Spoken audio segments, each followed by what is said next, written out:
Brought to you by Agilus Diagnostics.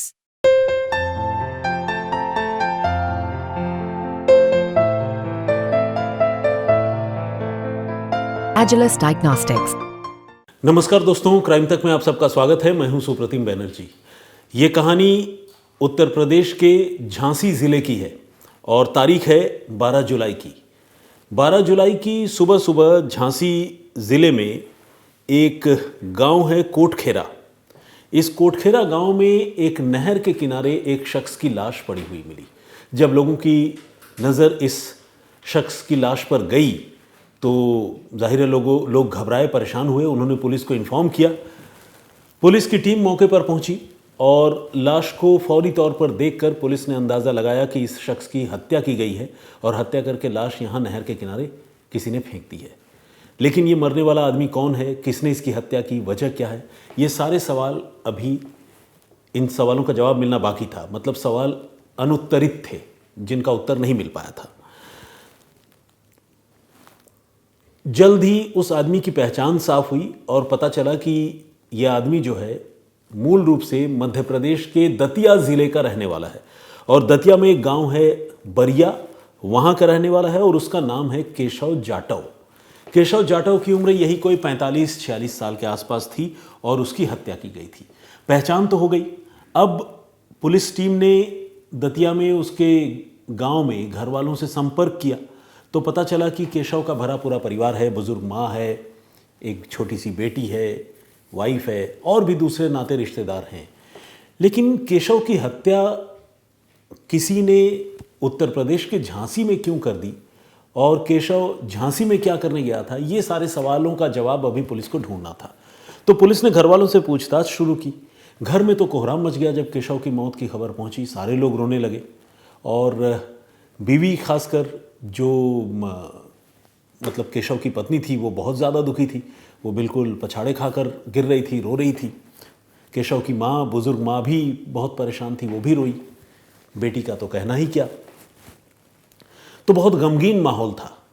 Police ने पूछा कि केशव झांसी क्या करने गया था, तो फिर ये पता चला कि केशव एक रिश्तेदार हैं उनके जिनका नाम है जितेंद्र अहिरवार।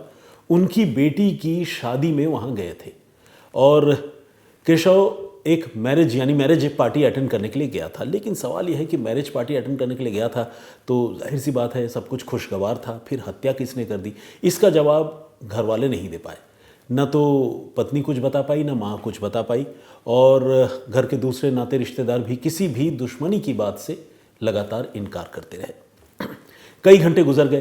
पुलिस ने केशव की लाश अब तक बरामद करके पोस्टमार्टम के लिए भिजवा दी थी। उधर पोस्टमार्टम रिपोर्ट सामने आ गई और पोस्टमार्टम से ये पता चला कि केशव को पहले कोई नशीली चीज़ और जहरीली चीज़, माफ़ कीजिएगा, कीटनाशक दवाई कोई पिला दी गई थी और उसके बाद जब उसकी तबीयत काफ़ी बिगड़ गई तो उसका गला भी घोंटा गया। यानी केशव को मारने वाला जो भी था वो इस बात को इंश्योर करना चाहता था कि केशव किसी भी कीमत पर न बचे। यानी उसके कत्ल के लिए दो तरीके चुने गए, दो तरीके आजमाए गए, गला घोंटना और कीटनाशक दवाई पिला देना, यानी धोखे से जहर पिला देना।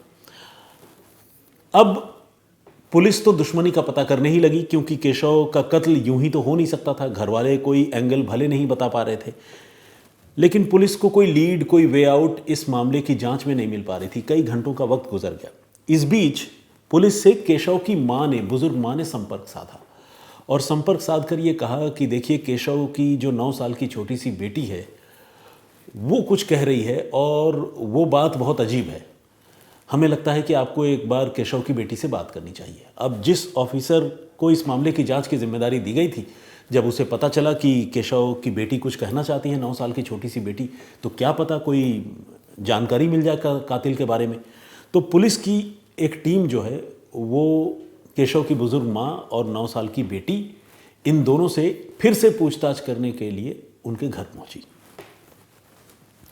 और जब बेटी से पूछताछ हुई तो बेटी ने एक अजीब और चौंकाने वाली बात कही। बेटी ने यह बताया कि बीती रात जब वो गहरी नींद में थी तो उसकी माँ लगातार फ़ोन पर किसी से बात कर रही थी। किससे बात कर रही थी ये तो उसे उस वक्त समझ में नहीं आया, लेकिन उसकी माँ उस समय बड़ी हड़बड़ाहट में थी और ये कह रही थी कि जैसे भी हो उसे शराब पिलाओ, कुछ भी पिलाओ, लेकिन जल्दी से जल्दी उसकी जान लो, उसे निपटाओ। अब छोटी सी बच्ची ने ये बात नींद में सुनी थी और उसे ठीक से पता नहीं था कि माँ किससे बात कर रही थी। कुछ देर के लिए तो शायद बच्ची को ये लगा कि मैं कोई ख्वाब देख रही हूँ। आपको पता है, हम सारे लोग कभी ना कभी तो छोटे थे ही, तो बचपन में नींद बहुत तगड़ी आती है, बहुत मीठी नींद आती है। अब तो इस उम्र में नींद भी नहीं आती। तो और वो नींद ऐसी होती है ना, बेहोशी जैसी हालत होती है। खेलने कूदने वाले बच्चे, खासकर गांव के बच्चे तो और ज़्यादा थक जाते होंगे क्योंकि बहुत दौड़ भाग करते हैं। तो इस बच्ची ने उसी नींद में अपनी माँ को ये बातें कहती हुई सुनी थी, लेकिन तब उसको इस बात का एहसास नहीं था कि उसकी माँ ये सारी बातें किसे कह रही है, माँ कह भी रही है या वो कोई सपना देख रही है। वो ठीक से इन बातों को याद नहीं कर पाई। लेकिन अगले रोज़ सुबह जब उसके पिता केशव जाटव की मौत की खबर आई और पता चला कि उसकी हत्या कर दी गई है, तो उसे लगा कि पिता की मौत का कोई ना कोई कनेक्शन उसकी माँ की कही गई बीती रात की बातों से ज़रूर है। और फिर उसे हिम्मत नहीं हुई कि वो ये बात अपनी माँ से ही कहती, क्योंकि यहाँ तो माँ पर ही उसे अब शक हो रहा था। तो इसलिए उसने अपनी दादी को ये बात बताई। अब दादी और पोती ने मिलकर ये बात पुलिस को बताई। पुलिस ने इन दोनों से पूछताछ की और पूछताछ करने के बाद जब उनको लगा कि इस बच्ची की कहानी में कुछ दम है, तो फिर पुलिस ने केशव की बीवी लक्ष्मी को हिरासत में लिया और उससे पूछताछ शुरू की। और शॉकिंग बात, चौंकाने वाली बात यह थी कि लक्ष्मी से जब पूछताछ हुई तो वही अपने पति की कातिल निकली। जी हाँ, उस बच्ची ने बिल्कुल सही सुना था। बीती रात जब केशव की हत्या हुई, उससे पहले लक्ष्मी अपने प्रेमी कमलेश नाम के एक लड़के से बातचीत कर रही थी और कमलेश से ही वो ये कह रही थी कि जैसे भी हो, शराब पिलाकर हो, जहर पिलाकर हो, जैसे भी हो, उसे जल्द से जल्द ठिकाने लगाओ, उसकी जान लो, क्योंकि जब तक वो रहेगा तब तक हम चैन से नहीं जी पाएंगे। ये बात उसने कमलेश से कही थी। कमलेश नाम का एक लड़का था जो केशव की पत्नी लक्ष्मी के संपर्क में था और उन दोनों का अफेयर था। केशव एक पति के तौर पर जो है इस अफेयर से नाराज़ रहता था और अक्सर वो अपनी बीवी को भी समझाता था। कई बार कमलेश के साथ भी उसका लड़ाई झगड़ा हुआ।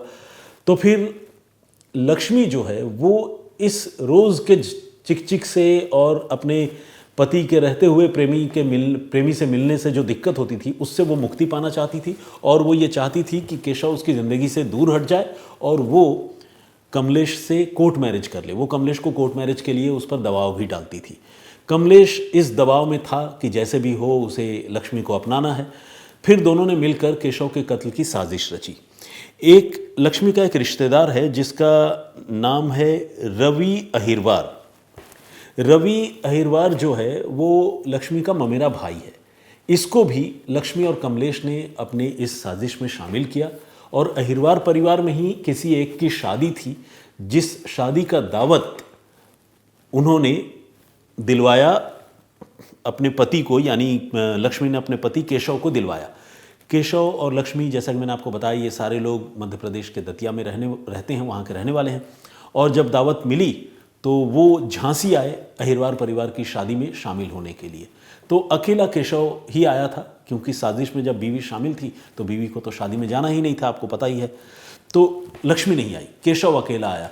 और इधर पहले से केशव के कत्ल की तैयारी करके बैठा हुआ जो रवि था, रिश्तेदार लक्ष्मी का, और लक्ष्मी का प्रेमी कमलेश, इन्होंने पहले शादी के बहाने उसे शराब का न्योता दिया, शराब पार्टी दी और उसी शराब बताकर धोखे से पहले कीटनाशक दवाई उसे पिला दी जो खेतों में डाली जाती है। और उसके बाद जब उसकी तबीयत बिगड़ गई तो डबल श्योर होने के लिए, ये इंश्योर होने के लिए कि केशव मर ही गया है, उन्होंने उसकी लाश, उसकी हत्या जो है गला घोंट कर भी की, यानी 2 तरीकों से कत्ल किया। और इस तरह हत्या करने के बाद लाश को वहाँ पास में ही बहने वाले एक नहर के किनारे उन्होंने फेंक दिया।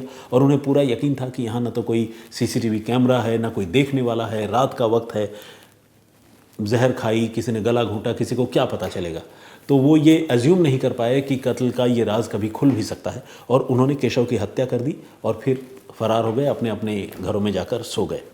लेकिन जब जांच हुई तो जैसा कि मैंने आपको बताया, कोई टेक्निकल एविडेंस तो था नहीं, लेकिन बेटी ने वो जो 1-2 बात गहरे नींद में सुनी थी और बेटी की सुनी हुई उन बातों से ही उसकी माँ की पोल खुली और केशव के कत्ल में उसकी पत्नी, उसका प्रेमी और एक दूसरा लड़का जो उसकी पत्नी का भाई था वो गिरफ्तार कर लिया गया।